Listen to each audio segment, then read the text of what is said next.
everyone. Thank you so much for joining this podcast and clicking on this channel, whether you're watching on YouTube or Rumble or wherever you happen to be watching this. Welcome, welcome. Today, I'm going to talk to someone who he lives in Edmonton, and he had his aunt come and visit. His aunt is 65 years old, and she came from Chile, and she went for a ride with his mom on the LRT, the Edmonton LRT, which is their light rail, and she was attacked. She was attacked on the light rail system, and her nephew, his name is Carlos Henriquez, he is trying to raise a little bit of awareness about exactly what happened. So I'm going to bring him in right now. Hello. Hi, Carlos. How's it going? Not too bad. So thank you for alerting me to this story. I know you've gotten some good media coverage on it. What happened exactly to your aunt on the LRT? Well, when something hits home, it's more real. You react quicker and more passionate. So what happened was that my aunts were visiting from Chile, and my mom wanted to take them to the downtown core, to the museum, and the Taste of Edmonton, because we have a lot of festivities in the downtown core. But parking's an issue. So my mom decided to drive to Southgate, jump on their LRT, light rail train, and then go towards downtown. And that way they can see some more of the city and don't have to worry about driving or parking. So it makes sense. They were like on the light rail, and then an individual entered the metro at the government station. Went up to my aunt and hit her. Knocked her out. And then the light train, the metro, stopped at Corona Station, and this individual just walked off like nothing. And my mom, chased him. Then people said, "Don't chase him because he might have a knife or a weapon." And they went back to see my aunt. She was on the floor.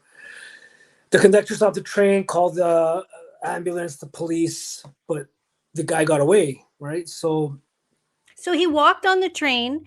Did he tap your aunt on the shoulder, or did he hit her twice or once? I don't know. So that's why I want to see the video. I want to see the video because I'm asking my aunt, and now it seems like a blur. And I get it. My aunt can't think. She's like, she's saying one thing. My mom's like, I just want the video because I just want to find out who this guy is, because obviously we can't be having a guy who's hitting seniors out there on the loose. And, get the video out there so people can say, do you know this person? Help us find him. Or if you see this person, avoid him. Like he's dangerous, right?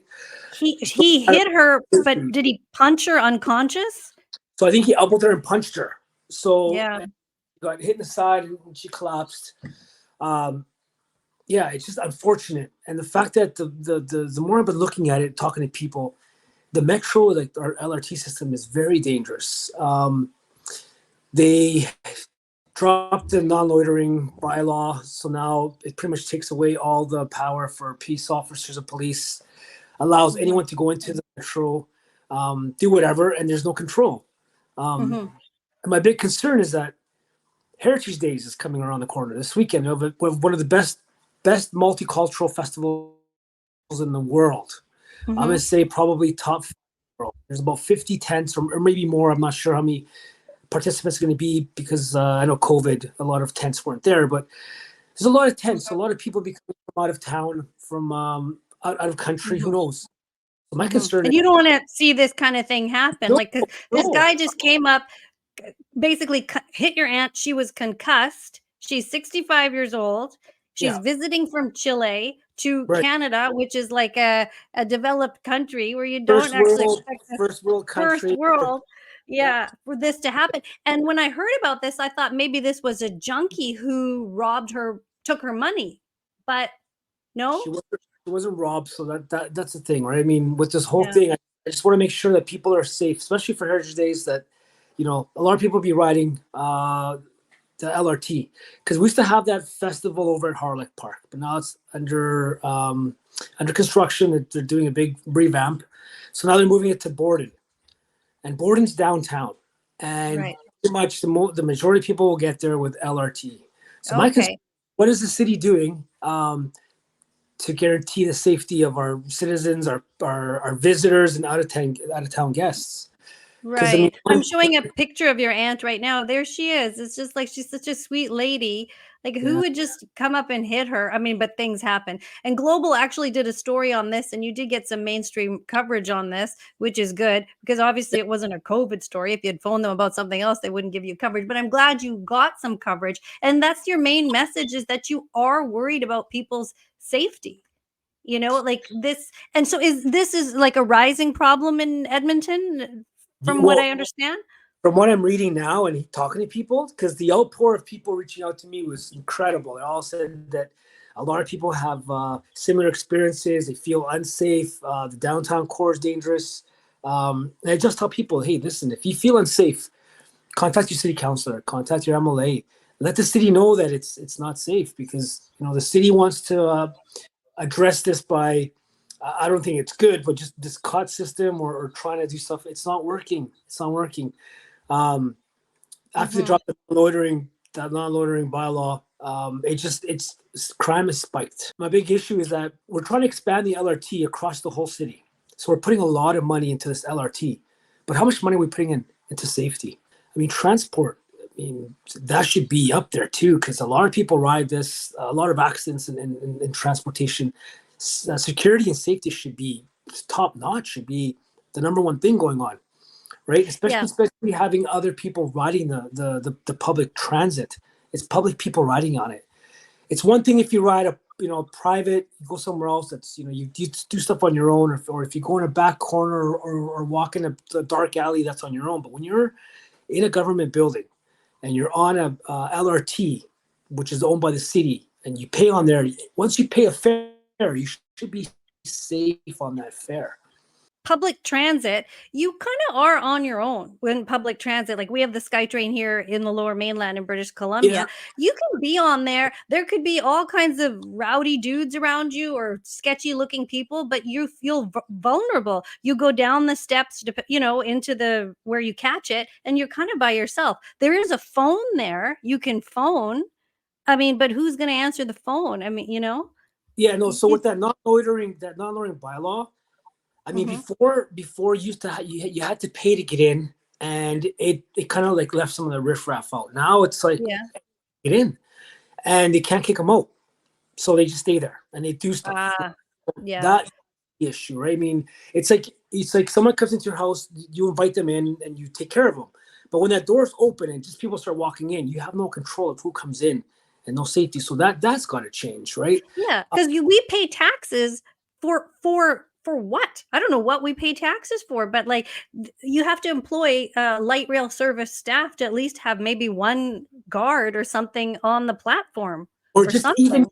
yeah, even if you just realize, okay, where are the hot spots, right? I know Right. people say you can't go to every platform, you can't be on every train, but let's look at the hot spots. How about around the downtown core area where there's a lot of attacks? Stores have security guards, right? If you just have a security guard just walking around, that sometimes that just is enough to deter somebody. They look over, Right. I'm like, no, I'm not gonna do something. That's it, right? That you're Right. creating jobs for people, right? You're creating safety, and then if your LRT is safer, you're gonna have more riders, and that will bring in more income to cover those costs. Because I always talk about Yeah. costs.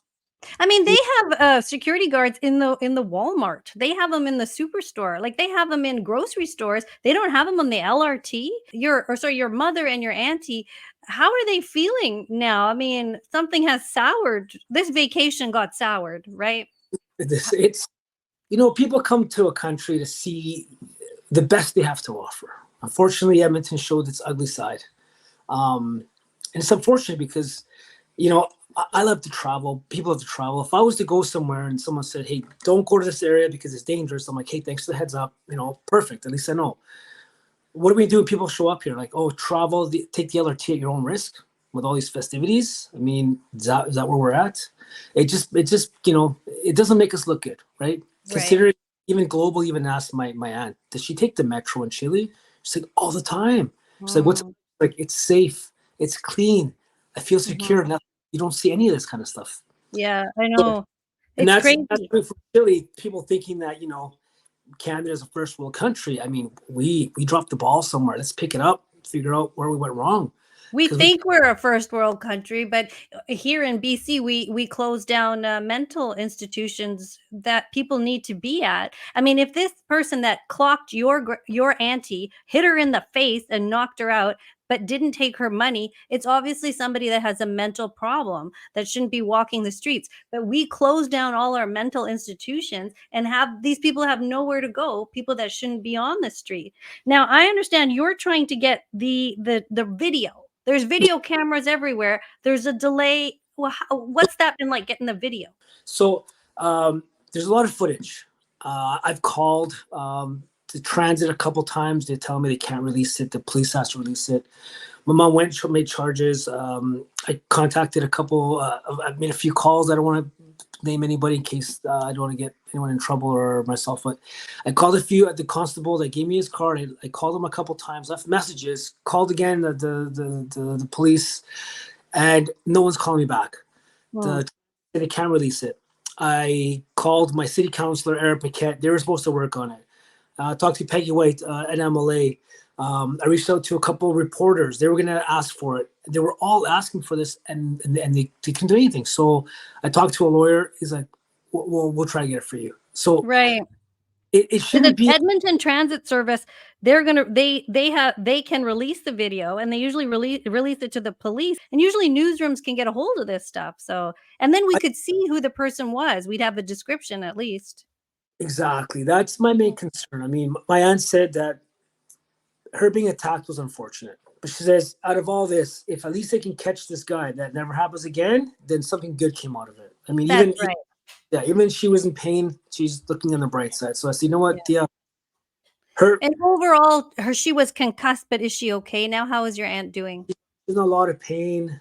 She's not the same lady anymore. I mean, I have a picture where she was with my dog. She's just full of laughter, full of joy, always smiling. And after the hit, she just was a fraction of what she was. She wasn't joyful anymore. She was tired. She wanted to just sleep. She's headaches.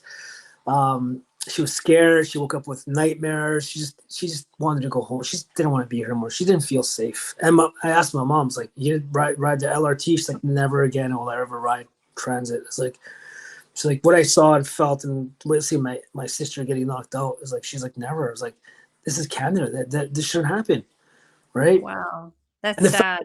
and the sad thing about this whole thing is that the vulnerable people are the ones that ride the LRT the most. The seniors, kids, people with disabilities. And if we don't protect them, they're just targets everywhere. Right? Yes, I hope that you get that video and you get some answers, and I hope that your aunt, eventually in time starts to feel better. I know it's very traumatic, but before I let you go, the reason I kind of know who you are is because I know your cousin, who is Alex Osorio, and he's quite a big freedom fighter here. What are some of your thoughts about how you wish things would go in Canada going forward? We've come out of COVID. I don't know if we've really come out of it, but we dealt with so much. What would you like to see for the future of Canada? It's not going the way we want it to. I want people to start talking again. Talk. This whole division keeping us, fighting and over nothing. I talk to people, and at the end of the day, we talk and then we realize we have 95% in common and 5% difference, and that's okay. It's okay to have differences. It's okay to agree to disagree. So I think the first thing we do is just get people talking again. Forget what happened in the past. Like, listen, if you're vaxxed, not vaxxed, you're religious, not religious, you doesn't matter. Like, if you're a human being with a good heart, that's good. Talk to anybody. I mean, we got to start talking. Second of all, I want to go back to when we used to have values, core values. We used to love one each other, like respect each other. We would listen to each other. That solidarity we used to have before. We lost that. Right now, it's all about it's me, and not helping.